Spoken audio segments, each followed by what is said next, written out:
ultimately the lesson I learned is that we need to stop instantly assuming that it's us when something feels wrong.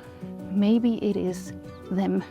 We have to give ourselves a little bit more credit for the fact that our workplace environment, and for me that is the internet essentially, is not exactly geared towards us feeling safe. And so is it any wonder that we feel insecure?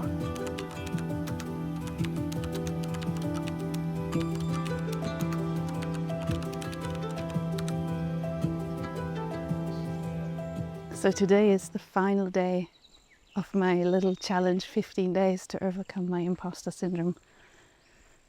And I'm very proud of myself for sticking to it. And I also want to thank you for holding me accountable. If I hadn't put these online, I do think there were a couple of days when I would have given up. But so today I sat down and kind of looked back on the challenge and how I feel about my syndrome now. And I think I've actually come to a rather surprising conclusion of the whole thing. And so every day for the last 15 days, I sat down and really struggled when it came closer to this afternoon recording time. I had no idea what to talk about. Every day I was like, what on earth can I talk about? And the great thing about having done this now is that I have a list of 15 topics that I can actually comfortably talk about, that I feel like I am an expert on. You know, if someone were to come up to me tomorrow and said, you have to give a speech at a high school in 30 minutes, what are you going to talk about? I have a list of 15 topics, and I'm so proud of myself for doing that and for having this. There is no going back from knowing what I know now, from knowing what I know, literally. So I highly recommend you do this. And a story comes to mind of Daniel Priestley, I think is his name. He was on the Diary of a CEO podcast a while ago. And he talked about your mountain of value.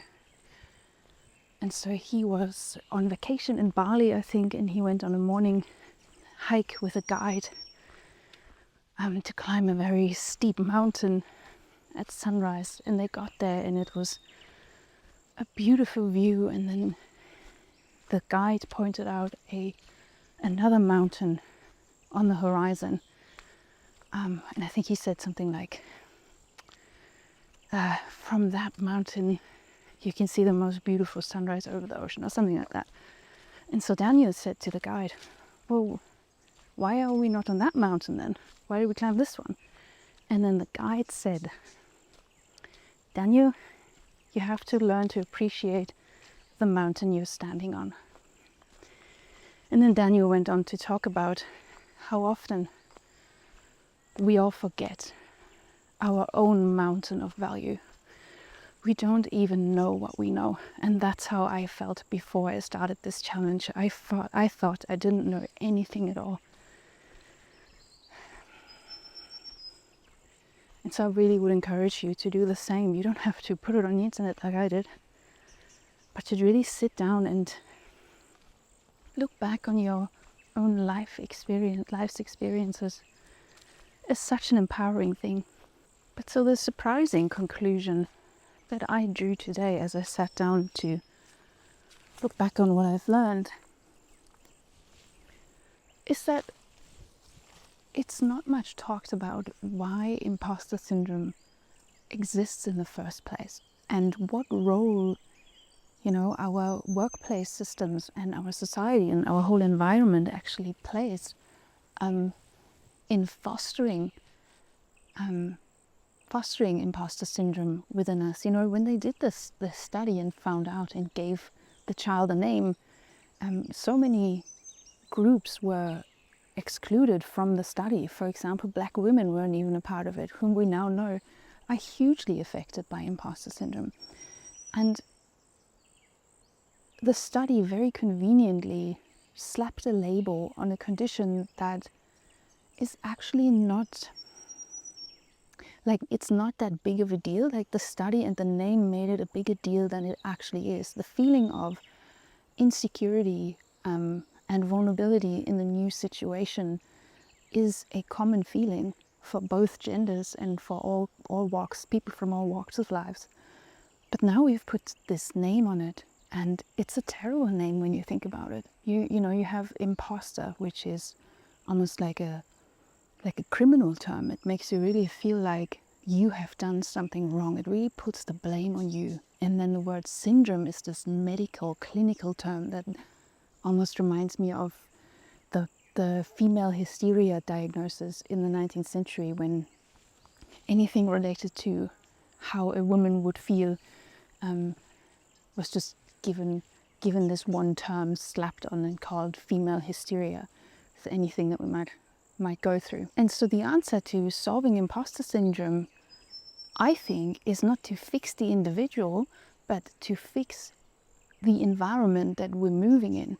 And for me, as the individual, my first responsibility is to not put the blame on myself and to recognize that I am moving in an environment that is incredibly hostile, let's be frank, and that is scary.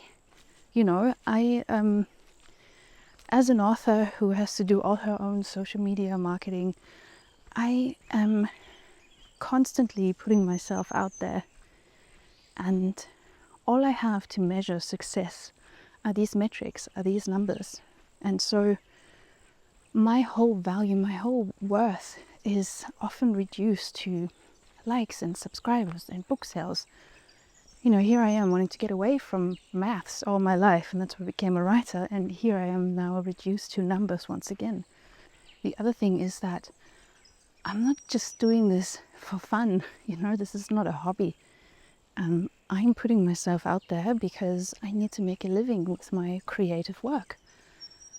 And so that is terrifying. A negative review on Amazon, or a hater shitstorm, or low engagement, all that stuff has real life consequences for me as an artist, as a writer, that can determine whether or not I can put food on the table. And so I think I just have to give myself, we have to give ourselves a little bit more credit for the fact that our workplace environment, and for me that is the internet essentially, our workplace environment is not exactly geared towards us feeling safe. And so is it any wonder that we feel insecure? And the other thing I also realized when looking into this imposter phenomenon is how much I have grown up in the context of patriarchy, and how much I have internalized not speaking up in front of male authority, which, you know, I know times are changing and stuff, but, you know, our workplace environment is still very much affected by the patriarchy, and we're still overcoming that. And being online, you are obviously, as a woman, often subjected to the male gaze, and so I needed to acknowledge that as well, that I think there's still a lot to overcome. Like, I remember I was once on a German talk show as a guest to talk about my book, and the other guests were 2 men and the host also, just 3 men in their 50s, who for 60 minutes straight discussed German politics and completely ignored me.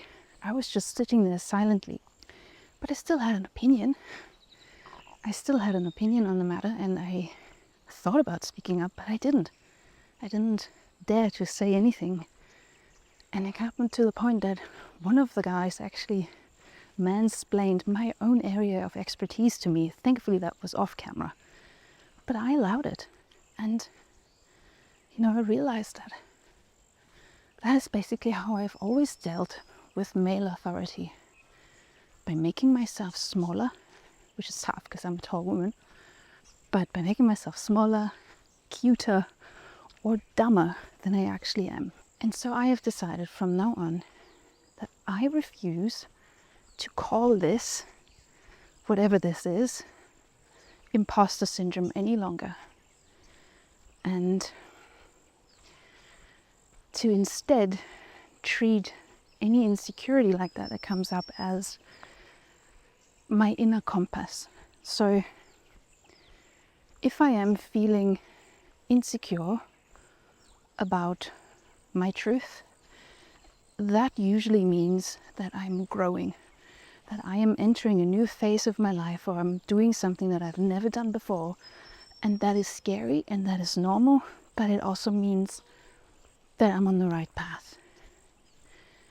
This insecurity also might just be a sign of my own authenticity, of, the more I speak my truth, the more vulnerable I become, the more I step into my own wisdom, the scarier that will normally feel, because it's my own,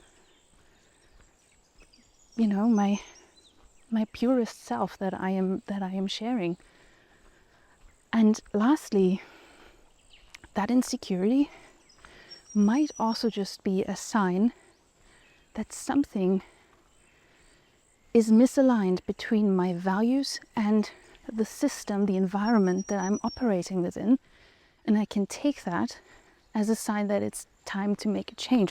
Ultimately, the lesson I learned is that we need to stop instantly assuming that it's us when something feels wrong. Maybe it is them. Maybe it is the system we're operating within that is not geared towards us. And I think that is, for me, that is an essential lesson to have learned. And I am so proud and so glad that I did this. And now I'd love to hear from you in the comments how you feel about imposter syndrome after these 15 days we've just done together. And from now on, I'll post normally again once a week. Got some travels coming up, so the next time you see me will be from a very different place. Thank you so much for going on this journey with me, and I see you back here in the next video.